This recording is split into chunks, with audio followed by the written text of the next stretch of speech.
Raphaël Haddad, cet antisémitisme, on va dire presque ordinaire, qui vient de s'exprimer dans ce témoignage, est-ce que vous constatez qu'il est en augmentation ?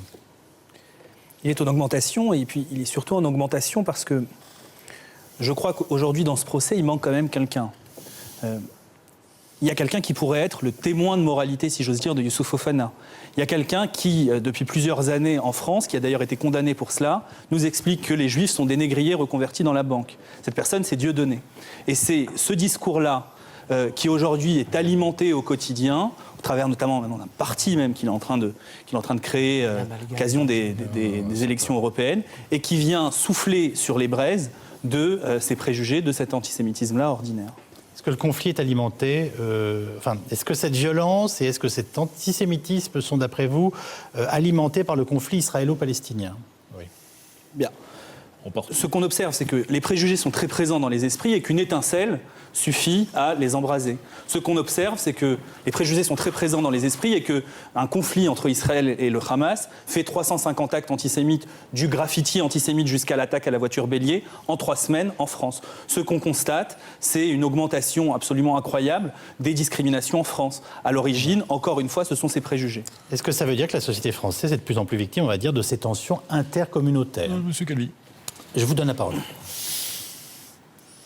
J'aime pas cette idée de renvoyer à dos des communautés parce que ce qu'on observe, on peut tout aplanir ou ne pas voir, mais c'est peut-être comme ça qu'on se retrouvera avec d'autres affaires Halimi. Non mais attendez, dans l'affaire Ilan Halimi, vous l'aviez dit au début, on n'est pas face à une population, si j'ose dire, ou à des prévenus qui homogènes, non ? On est face à des personnes qui ont des parcours différents, des origines différentes, qui sont de sexes différents, il y a des hommes et des femmes, etc.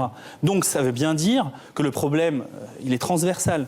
Alors l'idée, on l'a vu aussi, je reprends la période récente, ces 350 actes antisémites qu'il y a eu en France en 3 semaines, ce ne sont pas simplement, il serait illusoire et faux et dangereux de venir stigmatiser une population.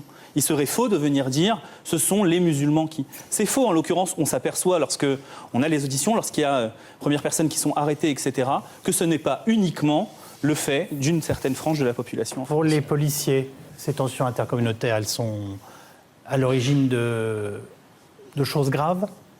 Est-ce que vous avez à gérer aujourd'hui des conflits de ce type qui n'existaient pas auparavant ? Elles peuvent qui aboutissent à ce qu'on décrit entre autres dans cette émission. On a eu des tensions, notamment dans le 19e arrondissement, où on assiste à des replis communautaires respectifs, on va dire. En ce qui concerne les phénomènes de bande, sans faire de digression, on est plus sur un ciment, sur une territorialité, où effectivement, sur certains territoires, vous pouvez avoir des gens qui sont, on va dire, ethniquement homogènes, pour être politiquement correct, parce que tous les gens qui ont été parqués dans des ghettos se ressemblent, mais on n'a pas encore de véritable bande ethnique, on va dire, ou d'affrontement interethnique. On en est pour l'instant pas là. C'est quand même, dans sa cité, j'ai l'impression que Youssouf Fofana, avant d'être noir ou musulman, c'est le petit caïd du coin. C'est un caïd. Donc, il y a deux choses. Il y a du communautarisme, mais je veux pondérer cela de cette façon-là. Et effectivement, comme dit M.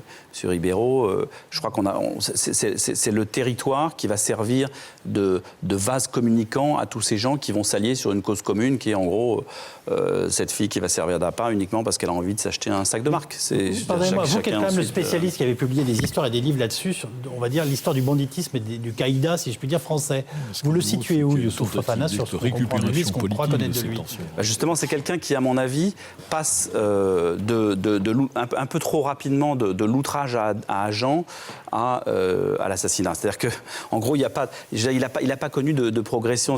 Au départ, c'est un petit voyou. Il est apprenti plombier, il a fait un peu de prison, il a eu 3-4 bricoles. C'est pas un voyou au sens... C'est pas quelqu'un qui est connu, d'ailleurs, d'aucun service spécialisé sur le banditisme.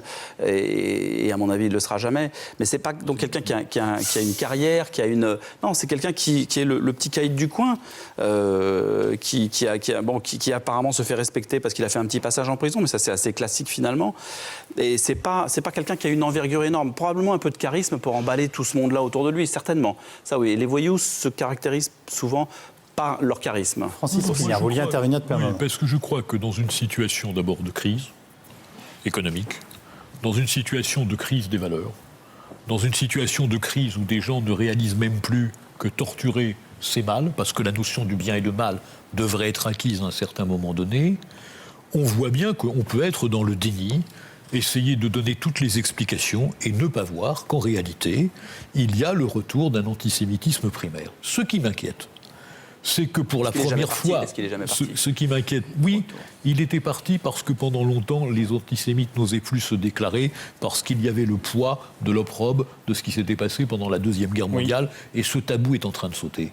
Et ce qui est grave, c'est qu'on voit aujourd'hui une tentative politique de récupérer l'antisémitisme.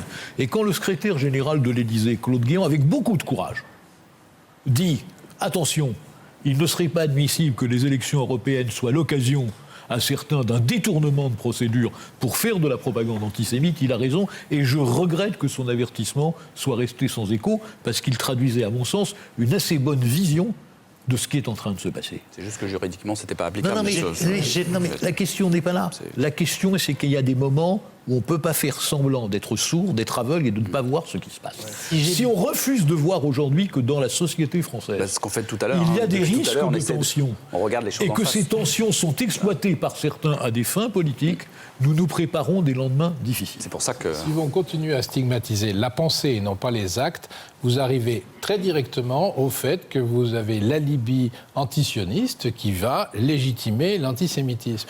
Et il y a des gens qui font profession d'anti-antisémitisme, qui affichent ouvertement une partialité qui est tout à fait leur droit en matière politique, mais qui va s'appuyer sur la même stigmatisation et les mêmes préjugés à partir de l'antisionisme.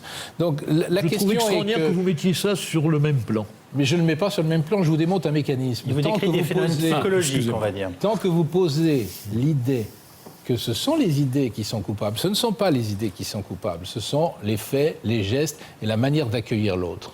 Si vous continuez à penser qu'on est coupable d'avoir une pensée de tuer l'autrui, mais oui, on a envie de tuer quelquefois, mais on ne le fait pas, et on doit être capable de faire la place à l'autre. C'est là où doit se situer notre discours. Et non pas, il est interdit d'imaginer tuer l'autre. Précisément, les pensées ne sont pas coupables, mais si nous voulons enrayer les passages à l'acte, alors il faut être capable de déconstruire les pensées. Il faut être capable de répondre à l'écrit par l'écrit, à la parole par la parole et à la pensée par la pensée.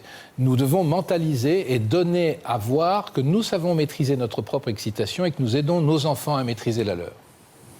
Juste une question, là aussi, parce que j'ai procédé plusieurs fois dans cette émission comme ça avec vous, c'est est-ce que vous venez de nous dire d'une certaine façon qu'Adolf Hitler avait le droit de penser que, en gros, les Juifs posaient problème, mais que la seule chose qui compte, c'est qu'il ait contribué à mettre en place une entreprise industrielle de leur extermination, et que c'est uniquement là-dessus qu'on peut le juger, parce qu'il y a eu des intentions qui ont précédé des faits. Mais alors, l'intention coupable... Comprenez ma question, Tout à fait. Mais quand on parle d'intention coupable, on parle en termes de prétoire.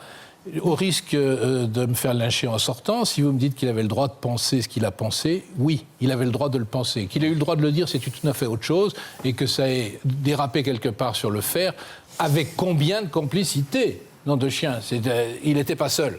Il y a quelque chose sur lequel vous sembliez tous d'accord. Pas seul n'est pas une excuse que vous disiez, il est le droit de le penser. Non, mais attendez, il ne faut pas se tromper de voir. Non, soit on a une vision de l'homme, et cette vision de l'homme exclut qu'on puisse lui porter atteinte.